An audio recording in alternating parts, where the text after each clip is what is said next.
Jeffrey फिर से over motivate हो गया, पर इस समय जेफरी कंसिस्टेंट है अपनी सारी हैबिट्स में। पर ये क्या, जेफरी ने वापस रिलैप्स कर लिया। आखिर क्यों मैं कोई भी प्रोग्रेस नहीं बना पा रहा हूँ? आखिर क्यों मैं हर बार अपने एडिक्शन पर रिलैप्स कर ले रहा हूँ? काश जेफरी को उसका रियल कंस्ट्रेंट पता होता। एडोनिस इस वर्ड को देख रहा है, एक काला साया जो मॉडर्न मैन को वीक बना रहा है। अब ये एडोनिस का काम है कि वो इस साए से लोगों को बचाए।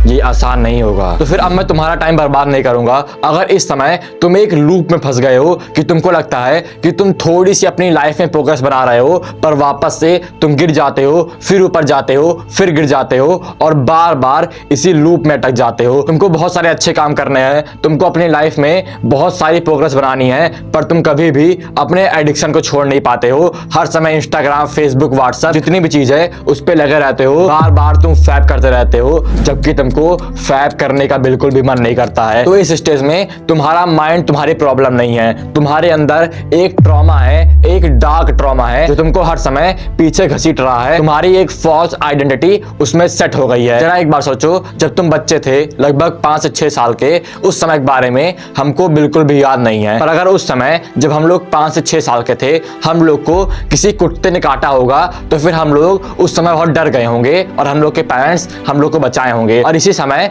जब हम लोग 16 से 17 साल के हो गए हैं, इसके बाद जब हम लोग किसी भी एग्रेसिव कुत्ते को देखेंगे तो फिर वही सेम चीज, वही सेम थॉट हम लोग के माइंड में चलना शुरू हो जाएंगे। हम लोग वैसा ही बच्चा बन जाएंगे, वैसे ही रिएक्ट करेंगे जैसे हम लोगों ने पहली बार 5 साल की उम्र में किया था। वही ट्रॉमा हम लोग के माइंड में वापस आ जाएगा। हम लोग को लगता है कि हम लोग अपने आप को कंट्रोल कर रहे हैं, पर हम लोग को कोई और चीज कंट्रोल कर रही है, और वो चीज है हम लोग का ट्रॉमा। हम लोग अपने सारे एक्शन बस इस ट्रॉमा की वजह से ही लेते हैं, और इसीलिए बहुत सारे मॉडर्न लोग अपनी लाइफ में कभी भी प्रोग्रेस नहीं बना पाते हैं, क्योंकि वो लोग इस ट्रॉमा से अपनी लाइफ को बर्बाद करते रहते हैं। जरा सोचो कि एक रबड़ बैंड है जिसको आप बहुत खींचे, उसमें थोड़ा प्रोग्रेस बनाए और उसके बाद उसको छोड़ दिए, वो वापस से अपने शेप में आ गया। और यही चीज तुम्हारे साथ हो रही है कि तुम अपनी लाइफ को आगे करना चाहते हो, उसको आगे कर रहे हो, पर इसके बाद वापस से वो अपनी रियल शेप में आ जा रही है, क्योंकि तुम्हारी एक आइडेंटिटी सेट हो गई है। बचपन से तुमको बोला गया होगा कि तुम कुछ नहीं कर पाओगे, तुम वीक हो, तुम लूजर हो, तुम ये हो, तुम वो हो, और जिसके वजह से तुम्हारी एक आइडेंटिटी सेट हो गई है कि हाँ तुम कुछ नहीं कर पाओगे, और तुम बार बार उसी आइडेंटिटी को अपना सारा कंट्रोल देते हो। इसीलिए तुमको सबसे पहले अपने ट्रॉमा को खत्म करना है। अब ये काम हम लोग कैसे कर सकते हैं, इसका सॉल्यूशन जानते हैं। फिर इस समय अगर आपको बस 2 हफ्ते के अंदर अपनी पूरी लाइफ को चेंज करना है, बस 2 हफ्ते के अंदर अपने सारे एडिक्शन को छोड़कर 12 घंटे काम करना है, तो फिर तुम अभी जाके मेरे कोर्स को चेक कर सकते हो, पहली लिंक डिस्क्रिप्शन में है। तो फिर सबसे पहला सॉल्यूशन है आइडेंटिटी चेंज करने का, कि कैसे हम लोग इस रबर बैंड को चेंज कर सकते हैं और एक दूसरी आइडेंटिटी में आ सकते हैं। और इसके लिए हम लोग को बस विजुअलाइजेशन करनी है कि जितनी बार मैंने कोई भी विजुअलाइजेशन की है वो हर समय वैसे ही होती है, चाहे कोल्ड अप्रोचिंग में, चाहे सुबह सुबह उठने में। अगर मैं रात में ये विजुअलाइज करूंगा कि मुझे 4 बजे उठना है और ये सारे काम करने हैं अपने पूरे दिन को, अगर मैं रात में विजुअलाइज कर लूंगा तो फिर मेरा पूरा दिन सेम वैसे ही जाता है। मुझे उठने के लिए कोई अलार्म की नीड नहीं रहती है, बस इसलिए क्योंकि मैंने अपने ब्रेन में सारे काम को विजुअलाइज कर लिया है। और इसीलिए विजुअलाइजेशन बहुत पावरफुल चीज है, बहुत सारे लोग इसको इग्नोर कर देते हैं। इसीलिए जब भी तुम कोई अच्छा काम करने जाओ, बस 20 से 30 सेकंड के लिए उस काम को करते हुए अपने माइंड में विजुअलाइजेशन कर लो कि तुम बहुत अच्छे से काम कर रहे हो। तुम 4 घंटे लगातार काम किए, बिल्कुल भी डिस्ट्रैक्ट नहीं हुए, और तुम्हारा सारा काम बस 4 घंटे में हो गया। और जब तुम ये काम करोगे तो फिर तुम्हारा सारा काम ऐसे ही जाएगा। इसके वजह से धीरे धीरे तुम्हारी आइडेंटिटी चेंज होगी। अपने एक फ्यूचर गोल को सेट करो कि 1 साल बाद तुम कैसे दिखोगे। जैसे मेरे ब्रेन में वो इमेज है कि मैं जैक्ट रहूंगा, बल्कि रहूंगा, और इसके बाद मेरे पास पैसा रहेगा और गर्ल्स रहेंगी। ये 3 चीज मेरा गोल है, जैसे मैं 1 साल बाद दिखूंगा, जिसकी वजह से मेरे पास एक फुल पाथ आ जाएगा। और इसके बाद तुम अपनी रबड़ को खींचोगे नहीं, तुम डायरेक्ट जो है एक दूसरी रबड़ बैंड में आ जाओगे। क्योंकि एक बात बताओ कि कैसे हम लोग अपनी बेस्ट सेल्फ को अचीव कर सकते हैं। उस बेस्ट सेल्फ की तरह एक्ट करके। तो अपनी आइडेंटिटी का सॉल्यूशन है कि विजुलाइज करो और उसके बाद जो चीज आपने विजुलाइज की है वैसे ही एक्ट करना शुरू कर दो। फिर इसके बाद हम लोग का दूसरा लॉन्ग टर्म स्टेप है ट्रॉमा को एंड करने का, जिसमें से पहली चीज आती है ब्रेथ। तो फिर एक बार सोचो कि जब भी हम लोग गुस्सा रहते हैं तो फिर हम लोग की ब्रीथिंग कैसे चेंज होती है। हम लोग बहुत तेज ब्रेथ करना शुरू कर देते हैं, हम लोग की ब्रीथिंग बहुत तेज हो जाती है। फिर जब हम लोग बहुत ज्यादा डर जाते हैं हम लोग की ब्रीथिंग बहुत ज्यादा टाइट हो जाती है, कुछ ऐसे।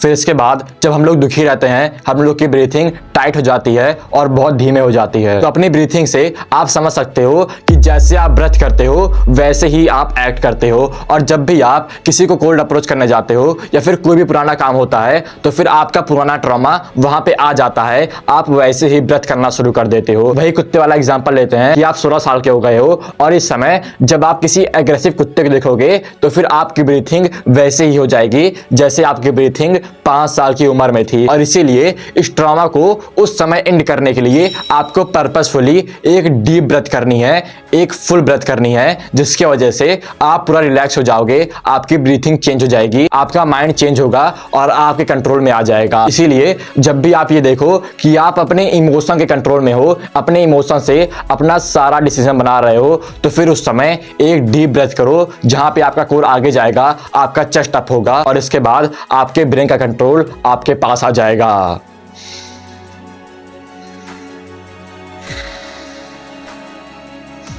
कुछ इस तरीके से, क्योंकि मैन की बहुत सारी स्ट्रेंथ उसके कोर से ही आती है। जब भी हम लोग अपने इमोशन से अपना डिसीजन बनाते हैं तो फिर हम लोग हर समय अपनी लाइफ में फॉल ही होते हैं। हम लोग एक स्टिल सोल हैं, एक रॉक हैं, एक स्टोइक हैं और इस सोल की एक बॉडी है, इस बॉडी का एक माइंड है और इस माइंड के बहुत सारे इमोशन है। और जब भी हम लोग इस इमोशन के कंट्रोल में आएंगे तो फिर हम लोग बहुत बेकार फील करते हैं, हम लोग ढंग से कोई भी काम नहीं कर पाते हैं। और जब जब हम लोग इस इमोशन को छोड़ के अपनी लाइफ का कंट्रोल अपनी सोल को देते हैं तब तब हम लोग अपनी लाइफ में अच्छा फील करते हैं। इसीलिए जब भी तुम अपने इमोशन के कंट्रोल में आओ तब तब अपनी ब्रीथिंग को चेंज करो। फिर हम लोग का आखिरी स्टेप है ट्रॉमा को लॉन्ग टर्म के लिए एंड करने का, जो कि है स्ट्रेचिंग।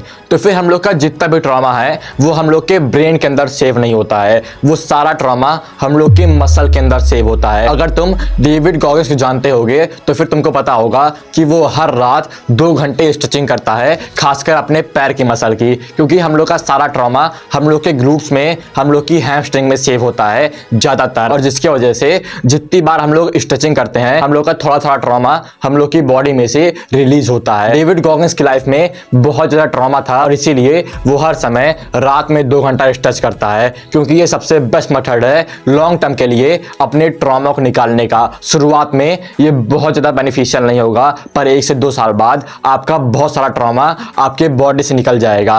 और इसके लिए बहुत सिंपल चीज है कि आपको स्ट्रेचिंग को फॉलो करना है, खासकर लेग की स्ट्रेचिंग को। और लेग में मैं बस 4 स्ट्रेचिंग फॉलो करता हूं, जिसकी वीडियो आप स्क्रीन पर देख पा रहे होंगे। और अगर आप ये 3 स्टेप हर दिन करोगे, विजुलाइज एंड एक्ट, ब्रेथ और इसके बाद स्ट्रेचिंग, तो फिर आपका ट्रॉमा बहुत आसानी से रिलीज हो जाएगा और आपका सारा कंट्रोल आपके ब्रेन में आएगा। आप वापस से इस लूप में नहीं रहोगे, आपका सारा एडिक्शन छूट जाएगा।